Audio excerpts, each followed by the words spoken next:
Hello and welcome to Technology and Space, where we talk about the science, technology, history, and business of space exploration and commercialization. I'm Chris Alvarez, and thank you for listening. I'm speaking with Fred Nadis, author of Star Settlers, The Billionaires, Geniuses, and Crazed Visionaries Out to Conquer the Universe, published August 4th, 2020 by Pegasus Books. Thank you for speaking with me. Oh, thanks for having me. So, tell me first, what's your field of space? How'd you get into writing and studying on this subject? Oh, sure.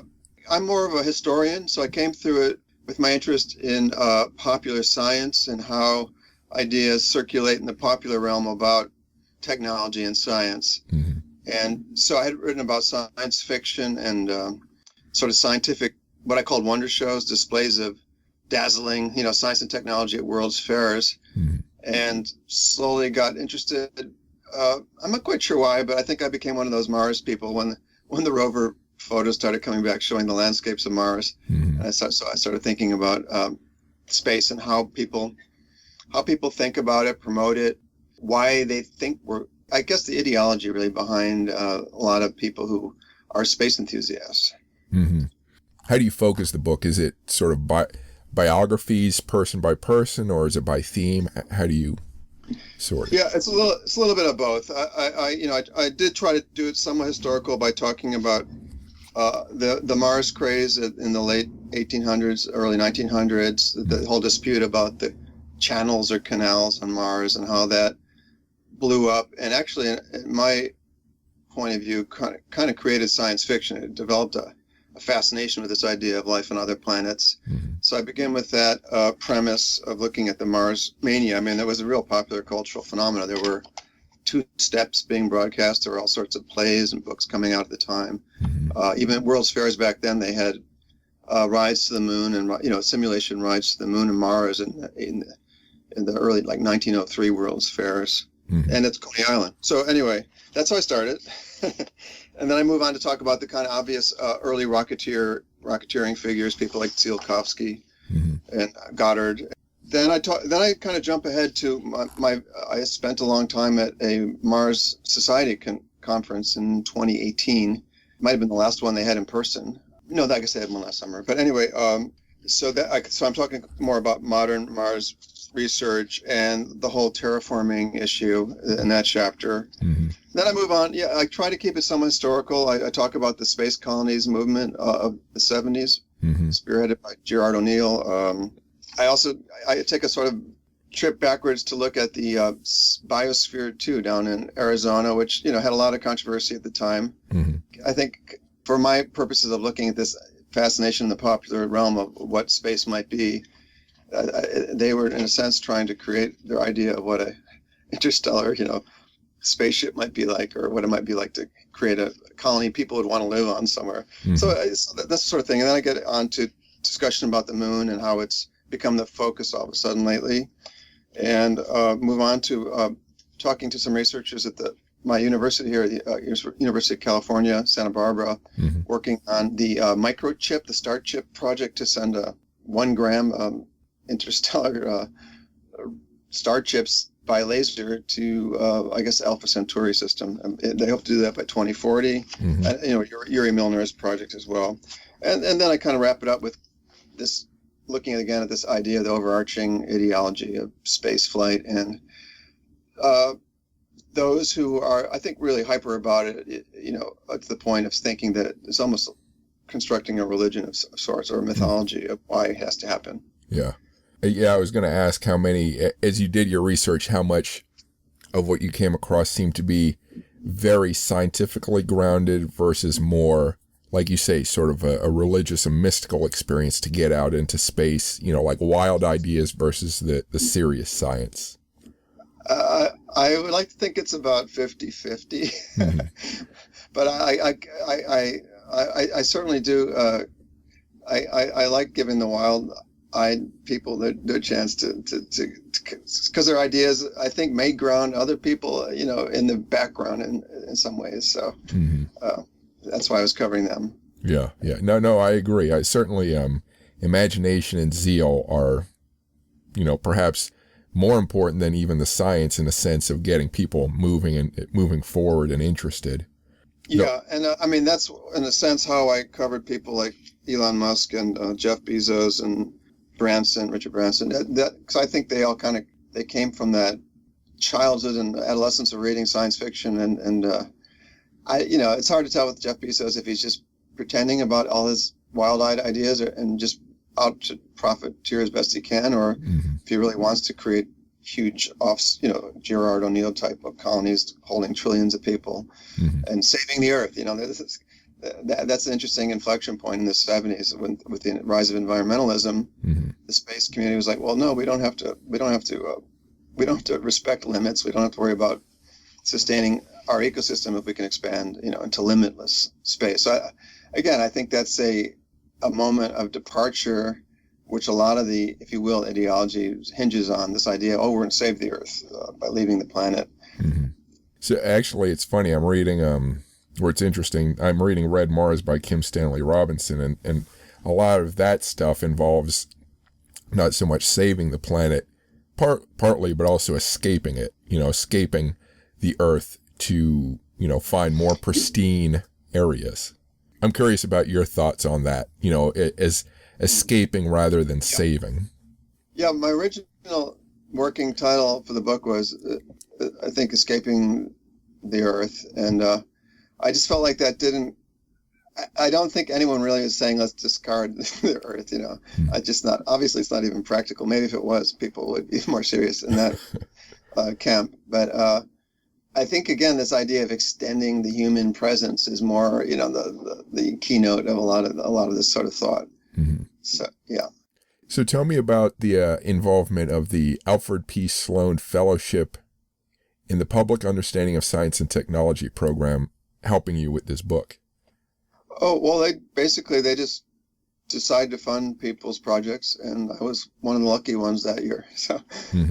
So I think I pitched my book as sort of everyman's approach to the space science rather than a expert insider view. More of in history they talk about science. They talk about internalist versus externalist accounts, and I say this is an externalist account. I'm trying to approach it not wide-eyed, but with some naivete, and trying to get people to tell me what they think about stuff. So. What restrictions do they place, if any, on your particular work, or is it just here's the money, go forth? Literally, what you described is how their approach was. I was pretty surprised, but pleased once I got used to it. There were no limits really. If they approved the approach I was taking in my proposal, that was it. There were no more real checks on it. So it was pretty great, really. So what individuals did you get to interview for this book to gather some of your information? Well, interestingly enough, Kim Stanley Robinson was one person I talked to or emailed conversation with. And he's kind of stepped back from his enthusiasm about Mars. He's writing what they call now cli-fi, sort of apocalyptic climate science fiction. He's more concerned about the Earth at this point, but he also was... The reports about the percolates in the soil on Mars made him think twice about the grand schemes of, terraforming. And the other thing he mentioned was the idea that there might actually be, microbial life there now. And that sort of fits with the idea that he was looking for, the colonists were looking for a pristine nature to work with. And if it's not pristine, maybe we shouldn't be messing with it. More of an environmentalist, but I think what they used to call a deep ecology approach, respecting nature, wherever it is. Yeah. So right, yeah. Who else were you able to talk to? Any notable names? Any well known? Yeah, I talked with Freeman Dyson, which was kind of fortunate. Last fall, so a few months before he died, and he just kind of reiterated his ideas. He talked a little bit about the the program that he was involved in, where they were going to load up a spaceship with tons of thermonuclear weapons to power it. Right. Project Orion, I think it was called. That was actually from the late 1950s. And he said, at the time they were looking for a way to get to Mars really quick. I did read another account of it where one of the designers, I think he had some buyer's remorse for designing so many nuclear weapons. He's like, well, here's a way we could use them in an affirmative way. So that his idea was that they were going to do a grand excursion to Mars and on this nuclear bomb powered rocket ship. Mm-hmm. so I talked about that a bit with him, and also his vision of again, all the people I spoke with about interstellar research, like James Benford and who's working with Uri Milner, and the group at Santa Barbara, University of California, Philip Lubin with the Starship program. They all say it has to be a what they call beamers of some sort, whether it's lasers or microwave or even particles they're talking about. Mm-hmm. But the idea is you can't really take your fuel with you. You can't have it all on board a ship if you're trying to go light years away. I'm speaking with Fred Nadis, author of Star Settlers. You can find more information about his work at frednadis.com. If you like this podcast, Technology in Space, so far, please subscribe to it and rate it if you can. If you want more science, technology, and space history, please visit technologyinspace.com to sign up for my weekly newsletter and keep track of my latest posts. You can also find written interviews and my social media links there. You can find the links to my other podcasts at militaryhistorypodcast.com and fullcontactnerd.com. Now back to the podcast.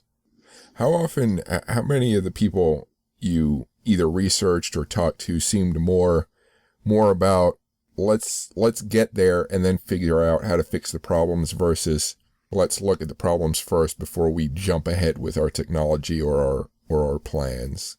I mean, I did speak with Robert Zubrin of the Mars Society, and obviously he's fleshed out a lot of plans for settling Mars with, sending robotic missions ahead to set up an infrastructure. Mm-hmm.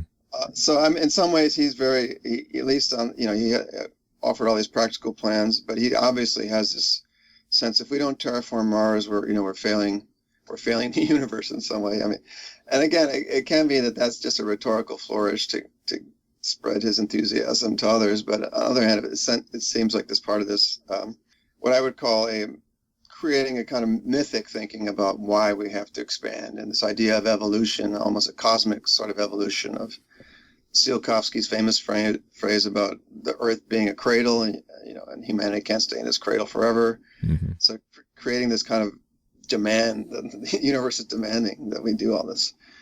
So I think he shared a little bit of that, but again, obviously he was a very practical engineer on some levels. So, and then same with somebody like James Benford. I mean, it's fascinating to me that they're talking about things that really, like with Interstellar, might not take place for thousands of years, if ever, but they're kind of dedicating their careers in some ways to this enormous goal that's not within our lifetimes. So that's kind of fascinating to me. Mm-hmm.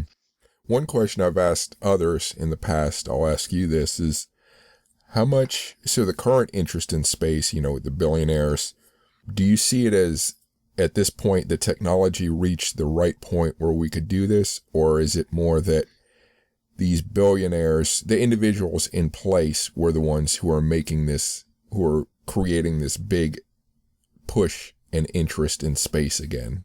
Yeah, I would just say that those are intertwined. I mean, someone like Robert Bigelow, who he was a hotel magnate who purchased technology from NASA for inflatable space structures, mm-hmm. and NASA, I guess, let him license it, and he threw millions of dollars at it and improved it, and they've already launched some of it up to the space station at this point. Mm-hmm. So he's all about creating habitats. Eventually, they're like floating hotels or conference centers, or moon habitats. Mm-hmm. So the technology is there, and again, that might be why the moon has become so alluring of late. Mm-hmm. Yeah, obviously the interstellar people are just working on the idea level now. I mean, the University of California group, they're giving themselves another 20 years to get a 1 gram spaceship packed with sensors headed towards another star system. Mm-hmm. So I mean, and I think again, he did tell me, well, this technology was developed by DARPA. It's not like they invented it on their own. They're again trying to perfect it and develop, because they're working on the idea. Well, you can't create these giant lasers like Flash Gordon or whatever. So they're going to try to create arrays of, frankly, I don't know how many thousands, tens of thousands of smaller lasers that can be put in phase to have the same kind of impact. But again, this is to launch 1 gram space crafts, so to speak. So it's not quite, they're scientists, so they're not just dreamers. Yeah. Right. Now, one thing, I often hear a statement made that, people are praising SpaceX, basically private companies saying, oh, look, they're getting it done. The government can't do it. Look how much better it is that, it's commercialized so that people can really get stuff done. And yet a lot of commentators that I've come across have pointed out none of this technology, none of these processes are new, that NASA and the government did develop them. It's, these companies are basically reusing what's come before. So I don't know if you have a comment on that. I don't know if I can comment with a great deal of expertise.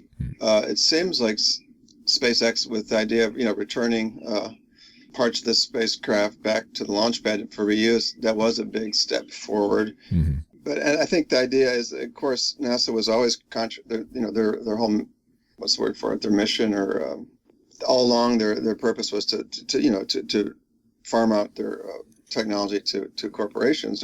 So it's not like they were completely inventing things on their own. Mm-hmm. But it does seem like perhaps what a lot of people talked about was, well, with the government, you get a new administration, and all those grand plans that you had for Mars by 2030 or whatever, 40, get scrapped, and everyone's, the next. So there's no continuity for these planning these grand missions, and whereas these billionaires have the resources to kind of, as long as their other companies don't fail, to keep working towards a goal that maybe isn't as feasible for NASA, even with its greater resources in some ways. Mm-hmm. Yeah. Though I'll mention one of my previous interviews, this older guy who's been in the space program for a while said that the reusable idea was actually pursued like in the 50s or 60s, but was abandoned but they had been developing it back then. Sure. So okay, that makes sense. But I guess that hadn't ever been put into play that I know of. Maybe I'm wrong on that. Yeah. No, I think that's what happened. They didn't pursue it. But anyway, I just wanted to. No, that's fine. I don't mind you correcting the record there. As you did your research, did you come across any issues that you thought, or maybe as you spoke with people, stuff they kept bringing up, anything within space business, technology, or policy that really concerned them about going forward, and anything that was sort of an obstacle for space development? I think just the obvious things having to do with space medicine. And for example, I spoke with a guy who wrote his dissertation on reproduction in space and human reproduction, and how little that has been studied. He said that simply NASA is too squeamish to be sponsoring any kind of studies of sexuality, or at least human reproduction in space. But obviously there's a lot of medical concerns about that. So the long-term goals of colonizing, whether it's the moon or Mars or, O'Neill type colonies, in some ways hinges on that, as well as the, even when I was at the Mars Society conference, there were plenty of people talking about, we all are dreaming of creating these colonies on Mars, but we have no idea what the practical problems could be. Even I think the issues of the lower gravity, the radiation levels, the idea of having a bunch of teenagers that are like really angry all of a sudden because their parents are saying, well, you can't go back to Earth. Sorry. Your body's not going to be able to take it. So the danger of angry adolescents on small space colonies was an interesting issue they brought up. Yeah. So I think those were the main ones I was hearing were more on the medical side. Obviously, technology. I think the other issue for me, which is why I spent time with the biosphere too, is why would you want to live on a really drab, steel and concrete and whatever environment? It seems like it could be, really depressing after a while, after the novelty and the sense of adventure wore off. It could be kind of like one person described living on O'Neill Colony as being on a giant Greyhound bus, which is not quite as alluring as it's more like the science fiction images of the penal colonies, the poor miners trapped on these different moons. Mm-hmm. So those are the kind of, as far as the actual technology, I think, you can correct me, but as far as working within the solar system, I think they're pretty good with the general, approaches they're using in terms of getting places. Mm-hmm. Obviously, landing on Mars apparently is a huge technical problem because of its lack of atmosphere and low gravity. So I think that could be maybe an issue if you're constantly sending, every 2 years sending supply shipments there, getting things onto the surface of the planet. Sounds like it could be a bit of an issue. Mm-hmm. Did you come across any consensus as far as whether we should be going to the moon first or Mars first, or because I know there's that debate. Yeah, when I first started in 2016, all that's talk, or maybe it's because I was also one of these people, but all the talk was about Mars, and we'd already done the moon, and let's move on to the next great prize. Mm-hmm. And then it suddenly shifted, and by 2018, all the talk was towards the moon. And again, I think there were some practical reasons, just because, as I said, it's a good place to test out infrastructure and technologies. We never tried to create a presence on the moon as for having a crewed, or people say we shouldn't use the word manned anymore, a crewed station there. Mm-hmm. So I think the consensus seems to be moving back to, this moon thing is kind of a drag, but I even heard one NASA scientist who was a moon specialist like, all of a sudden I'm a star again. I was working on moon when everybody else was talking about Mars all the time. Mm-hmm. So it's kind of like, I think Buzz Aldrin called it, what do you call it? Magnificent desolation or something like that. That was a description of the moon. Mm-hmm. And back when the different Bush presidencies were talking about a moon to Mars missions, again, Aldrin was like, it's not a place for, it's the most desolate landscape you can imagine. It's not a kind of place you really want to be for any length of time. But again, I think the ESA is working on their moon village idea. I don't know how, that seems very drawing board at this point, but they're trying to imagine how you could get a conglomerate of people out there, some of them scientists, some of them business interests, some of them tourists, mm-hmm. and create a habitat for them. But I think the idea is, Mars is just too risky at this point. Right. Yeah, I was going to ask, where do you get all the money for a moon base? There's little bits here and there for parts of it, but overall, it seems like, how do you really make that happen? It's not like sending settlers out across the prairie or something, to make do. Yeah, I'm sure that's, but the fact is that even the U.S. law has changed to pretty much circumvent the Outer Space Treaty, which pretty much stated that no countries could really make a claim to the moon or even asteroid. I think for monetizing it, mm-hmm. and that was changed. I think Obama signed that into law, pretty much ignoring the space treaty. And they've done that in Europe as well. I know Luxembourg has. I haven't looked recently who else, but I think banking centers are willing to take some risks on.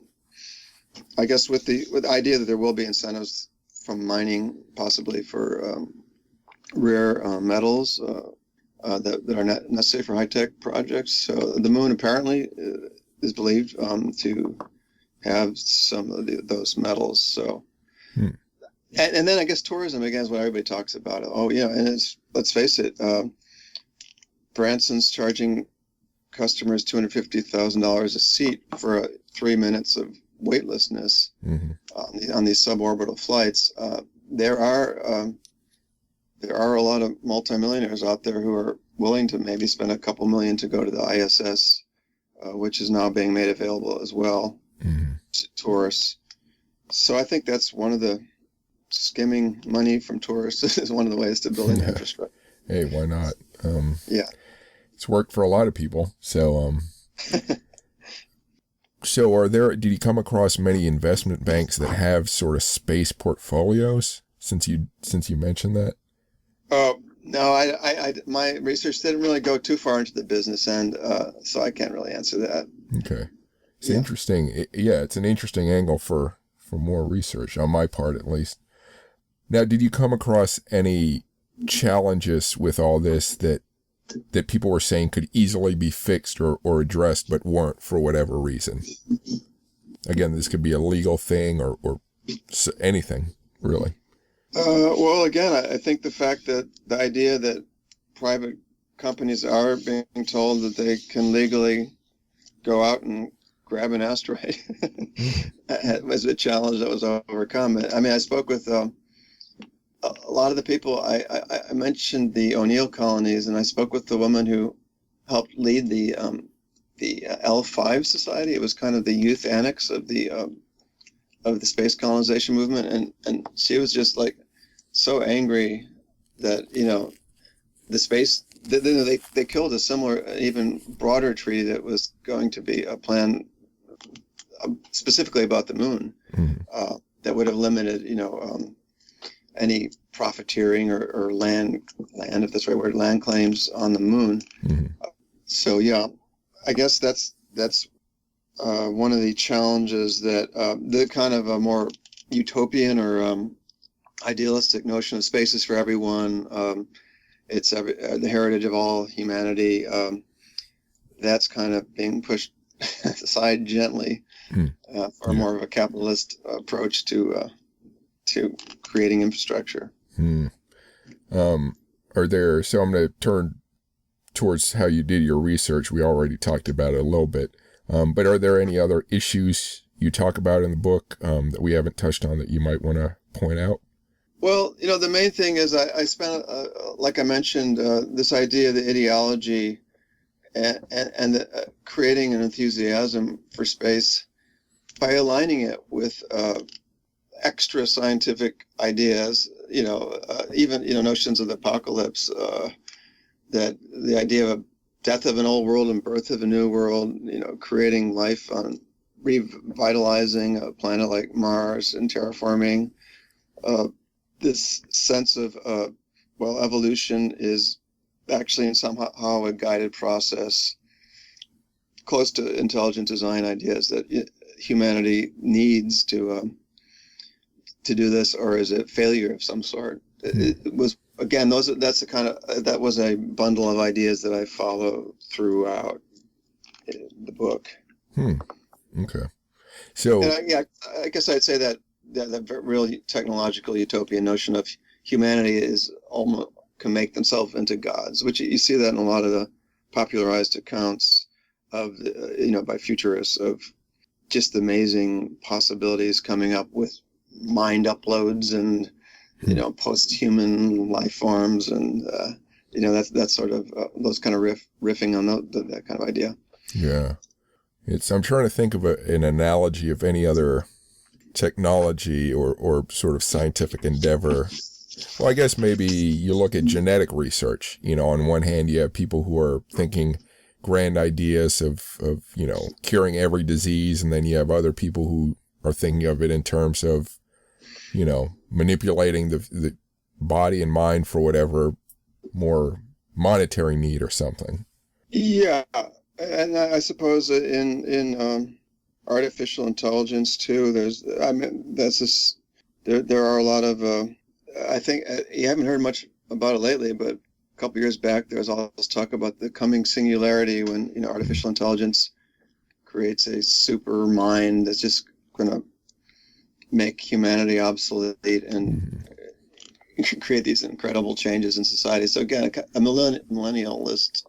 notion, and that was coming out of I think Google's chief engineer, Ray Kurzweil. Yeah.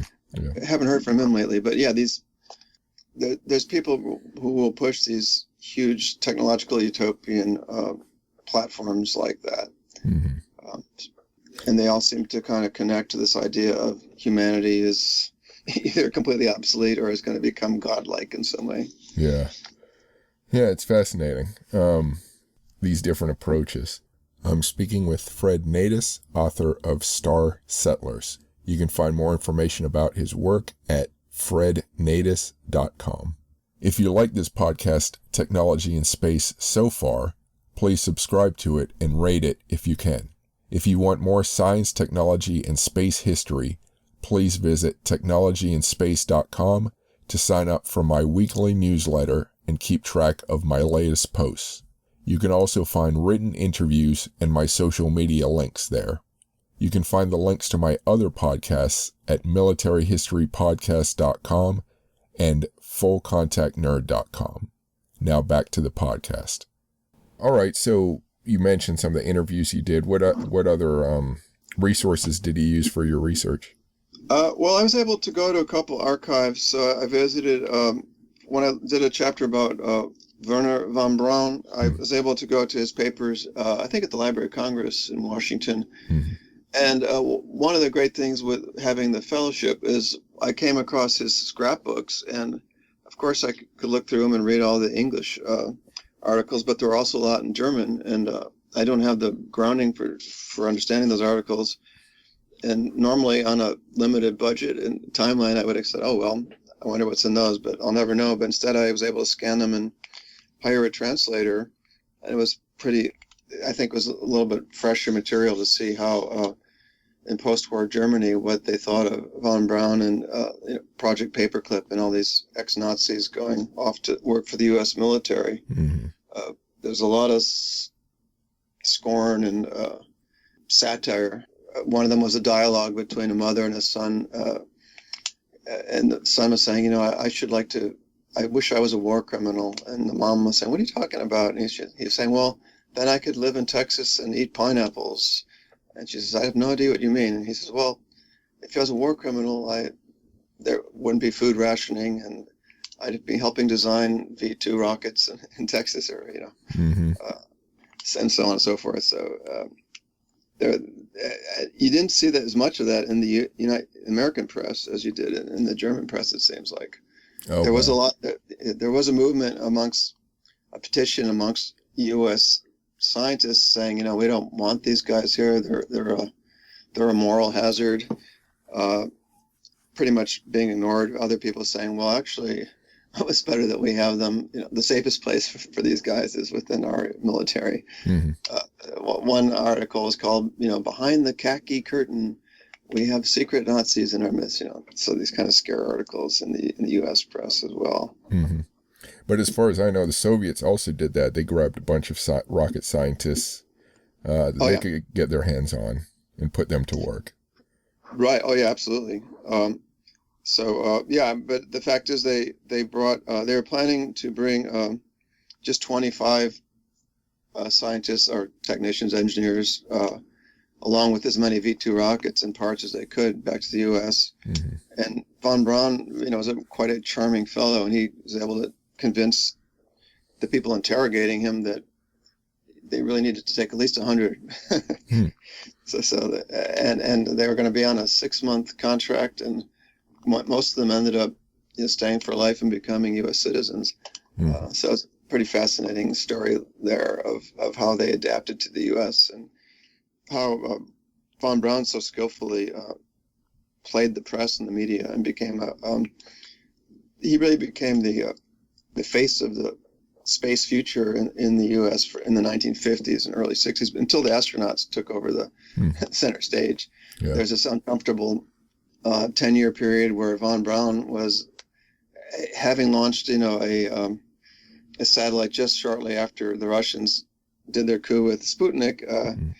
He was able to get the Explorer up about 4 months later, and he became a hero, a relief to everybody in the U.S. that we weren't made so foolish. So he got interviewed by a lot of people.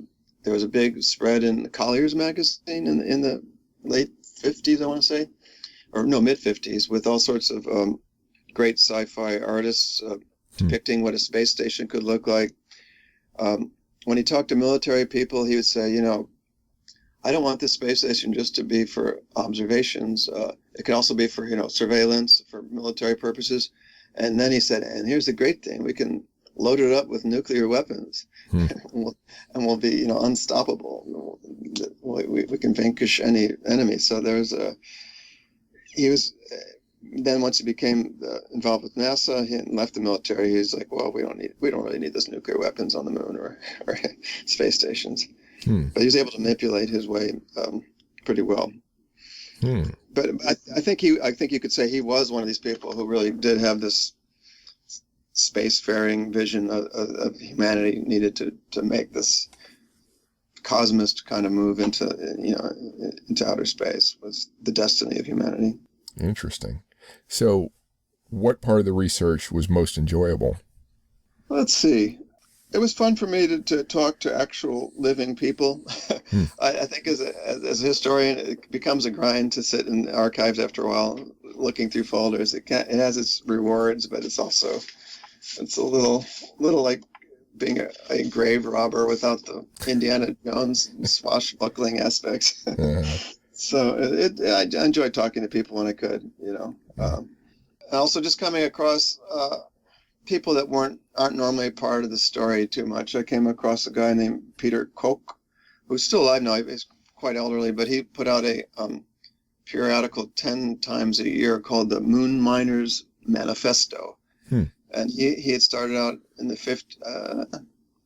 Let's see, I think it wasn't until the 70s, really, but he was hoping to write a science fiction novel about the moon, and he ended up just becoming so engrossed that the novel disappeared, and he just started putting out this magazine about how we had to create a human, a new home for the humans on the moon, and how can we make it a place people want to live, and what could the culture be like, as well as imagining different kinds of underground colonies and so on and so forth. So I find those grassroots kind of people working on their own fascinating to me. He claims that he helped, he and a group called it might have been actually Warner von Braun's group, the Moon Prospector mission was something that they were talking about at their conferences, and they were able to hook in a NASA scientist who said, yeah, that's actually a great idea. So the mapping of the moon, which showed the possible ice in the craters near the poles, came out of that to some extent. Some pressure from that grassroots group, the Moon Society and his Moon Miners Manifesto, saying, this needs to be done. So to me, I like the idea that it's not all just a top-down story, that there is some of this bottom-up sort of energy going on. Yeah, that is cool. What did he come across that was most surprising? Yeah, I guess just for me, it found an article called Models of Long-Range Growth by a guy named William Gale. And I thought, okay, this is full of mathematical formulas, so I'm not going to be able to follow it. But it was quite easy, actually, to follow.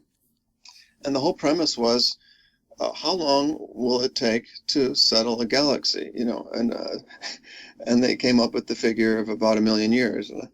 And it's fascinating to me that people are doing that kind of number crunching and coming up with their standards for making those kind of assessments. And just that whole line of thought is, to me, pretty exotic.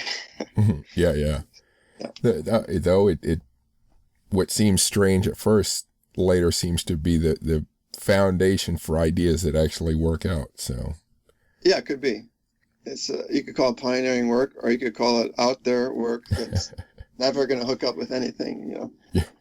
But I kind of hooked that in because I think they're kind of working backward from the Kardashev scale notion of detecting, extraterrestrial civilizations. The idea that a Kardashev 1 civilization would be harnessing all the energy on a planetary surface, Kardashev 2 is harnessing all the available energy from a star, and a 3 is the galaxy. Mm-hmm.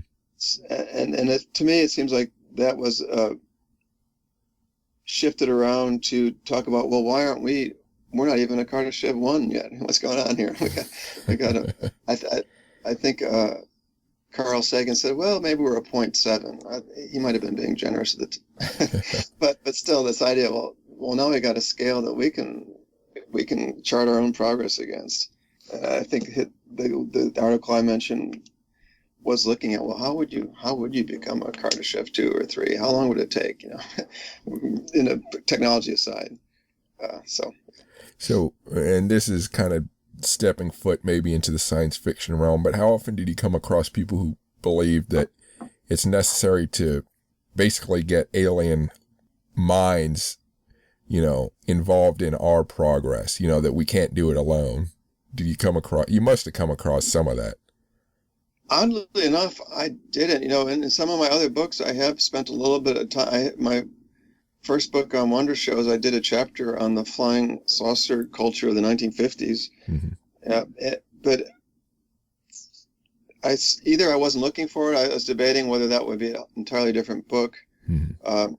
But it seemed, for most of these people, look, outer space is empty real estate and to some extent. I mean, that was this idea of the Kardashev civilization spreading throughout the galaxy in a million years. Mm-hmm. Wasn't really concerned with alien encounters or bringing them into the fold, so to speak.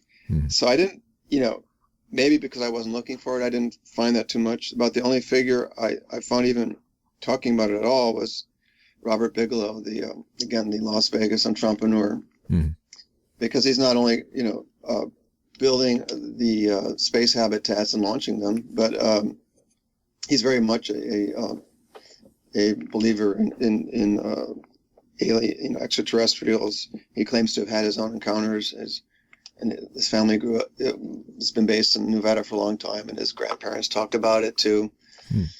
And apparently he got a lot of funding from the Pentagon to create his own Project Blue Book, looking at military records of possible encounters and video footage and supposedly even artifacts.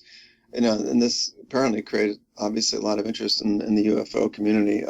But again, I don't really have a chapter on that. And it seems to me, in general, people interested in UFOs, maybe the military is, or the government is, but in the society at large, it tends to be the more powerless people who can imagine being aligned with these kind of cosmic forces, whereas billionaires are.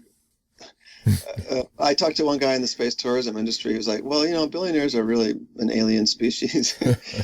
but he said it in an admiring way. But I think for them it's open real estate to be exploited. So I didn't run into that kind of those kind of theories too often. Mm-hmm. So the big names that I'm familiar with, I'll list them and tell me who I'm missing if there's anyone additional. There's Bigelow, Bezos, Musk, Branson. Are there others, billionaires, engaged in space stuff to a large degree? Well, I think Yuri Milner he is a tech entrepreneur who's also been putting money up for challenges like the Starshot, the Starship idea. Mm-hmm. His group adopted that one. I can't think of any other billionaires. There are certainly entrepreneurs who are trying to get in into the space market. I think I began to talk about the whole issue of space medicine and reproduction, and there was a corporation from the Netherlands, I think founded in 2010, called Space Life Origin, if I have that right. Mm-hmm. And then, they capitalized. They had a few $1 million. And their whole idea was, well, let's give women the opportunity to either be fertilized in space, and then they can come back to Earth and have, space children, or we can actually bring pregnant women to space with a obstetrics team in a space station, and they can give birth in space.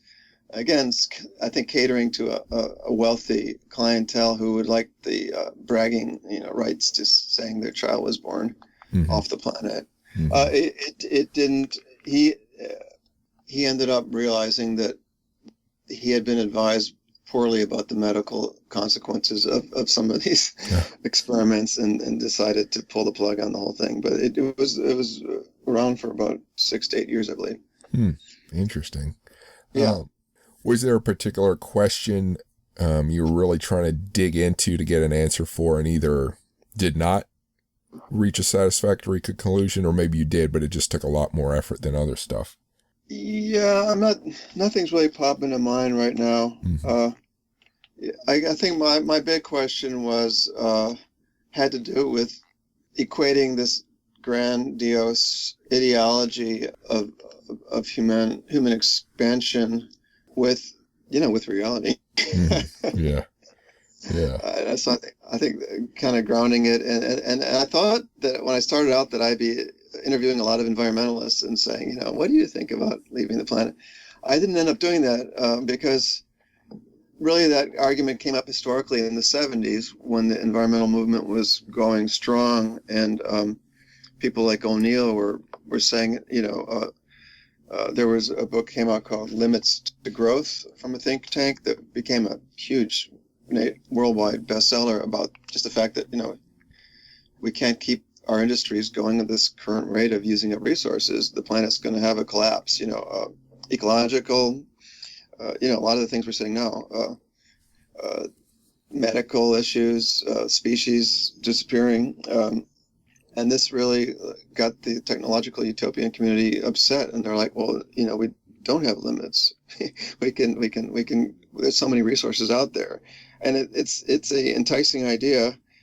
So in the 70s, that became a big debate, really, between environmentalists and I guess I'll call technological utopians.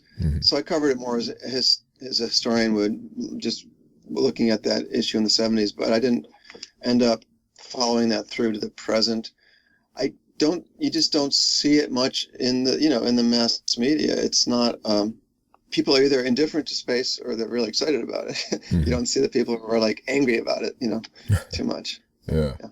So you mentioned one issue, the Moon Mars thing. You kind of changed your ideas between the start and the completion of this research. Were there any other big shifts for you as far as what you thought at first? I guess the other thing was I was kind of, it's a small point, but I often made the assumption, well, there's an obvious connection between space technologists and science fiction.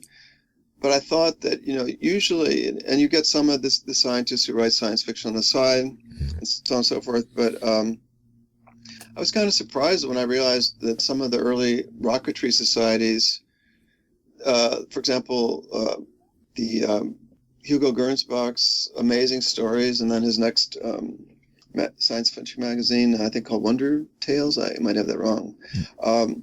There was a group of science fiction writers who decided to set up their, I think they called it the American Rocketry Society, American Interplanetary Society in 1930. And when I read, little glosses on that, this is just a group of dreamers who got sidetracked, and but it actually turns out that they were pretty important. They either blended into the American Institute of Aeronautics and Astronautics, or were the core group that became that. And some of those science fiction writers who were shooting off simple rockets on Staten Island using parts from, I think I read something from a milkshake canister, things like that. They were really, but they ended up running rocketry companies that were building some of the engines for like the, I'm not sure if it's the early rocket planes in the 50s, like that program that broke this sound barrier. They actually had built the engines for Bell aircraft. So it fascinated me that somebody, probably those guys had technological backgrounds, but that they were really just science fiction writers gathering and drinking and joking about this future, and they ended up being the American Institute of Aeronautics and Astronautics. Wow. So that was kind of surprising to me that there such a strong interweaving of these strands. It wasn't just a facile, analogy you could make. Mm-hmm. They really were, yeah. Cool. Interconnected. Yeah, that's a really interesting story. Yeah, I'd add the same thing happens in Russia and in Germany. Obviously, people like Warner von Braun. I mean, both Goddard and Werner von Braun, they're like, oh man, I got to learn math. Both of them were fascinated by space travel, but the fact that, okay, now I have to become a technologically versed person. But nevertheless, it was an amateur rocketry society founding in Germany in 1928 or 27 that ended up being the V2 program. And in Russia, similar idea, just a group of enthusiasts. There was a big craze over rocketry in Russia, probably more so, I should say the Soviet Union more so than anywhere else, in the 20s. And they again set up a society that ended up being quickly absorbed into the Soviet army structure, and they were the first rocket scientists, in a sense, part of a world power. So again, the kind of amateur beginnings. I had always thought that story was, well, yeah, there are a lot of amateurs, and and that just was a fad that ended. It was interesting to see that a lot of them really got absorbed into what became the space industries, if you will, or military. Yeah, I think in the 20s, in the Soviet Union, science fiction was huge, and the whole idea of using technology to create the utopian society, that they were looking for. So yeah, I think science was a big part of their approach to, fixing society and humanity in their eyes. Yeah, I think it was fit the kind of notion of a revolutionary rebirth of creating a new, like you say, a more utopian order, and abolishing religion and so forth. So you see it in the arts as well, the high arts. Whereas in the U.S., it was this sort of embarrassing thing for pimply adolescent boys. But I think in Germany and Russia, they've always taken it more seriously, and never. So it wasn't what's the word for it? It wasn't stigmatized. Right. Yeah.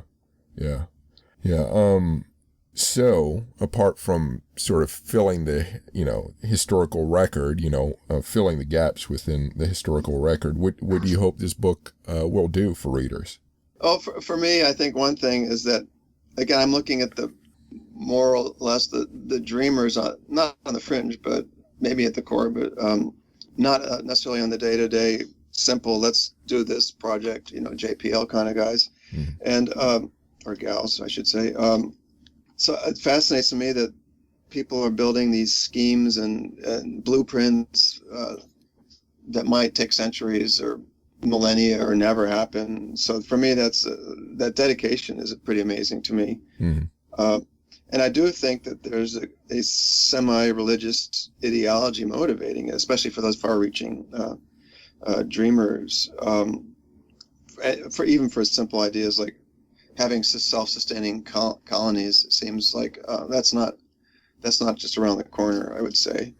And another thing that I mention is that I'm not sure that it's great that the billionaires are leading all this kind of. I suppose it's again my more naive or idealistic idea. I liked what I read when I read the International Space Treaty. This idea that it should be, and the fact that some place like the ISS is this cooperative, globalized enterprise. To me, that's the positive side of all this, and it's the whole profit motive, and the idea, the escapist notion that we can, we'll figure things out. Is kind of alarming when you think that when you look at where the Earth is right now with the massive species die-offs and global warming, rising sea levels, et cetera, et cetera. I'd sympathize with more of the Earth first technology and the point of view of the people who were writing the alarmist accounts back in the 70s of the environmental disaster ahead. So yeah, a capitalist space future versus I don't know, I want to call it a socialist or a more cooperative space future, I guess is something I think is worth thinking through, even though most of the books being written today are all the glories of Space 2.0 and how great it is this private enterprise is doing all these things. I can sympathize to some extent, but I also think there's something sad about it, or limited. On an idealistic level, I like the idea of a humanity that's worthy of leaving a planet is more appealing to me than people just trying business as usual and the same kind of techniques that have left this planet in semi-ruins at the moment. More of the same status quo is concerning to me. Yeah, I agree. Though in some circles that would be a revolutionary attitude towards capitalism. But those are good points. Did you have any difficulties getting the book finished or published? No, it really went.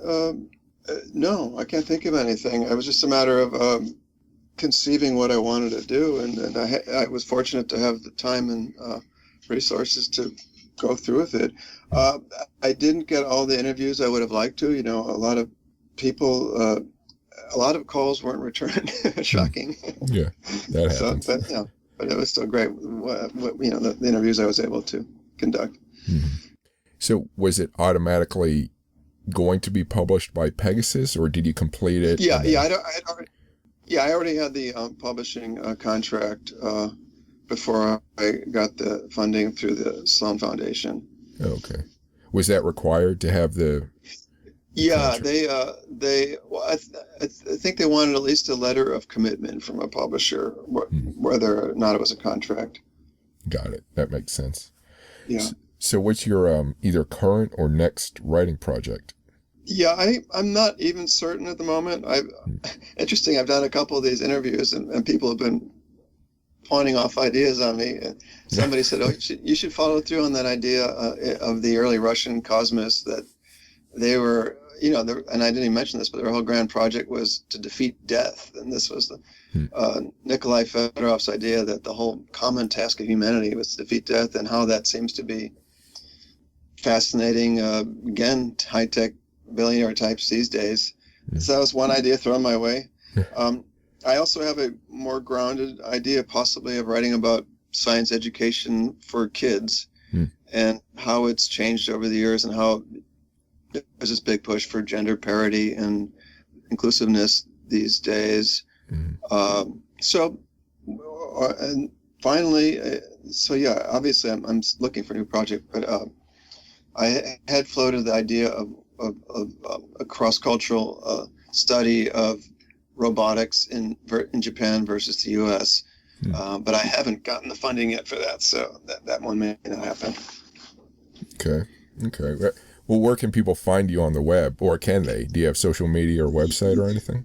I do. I have it's under my name. It's www.frednadis, one word, FREDNADIS.com.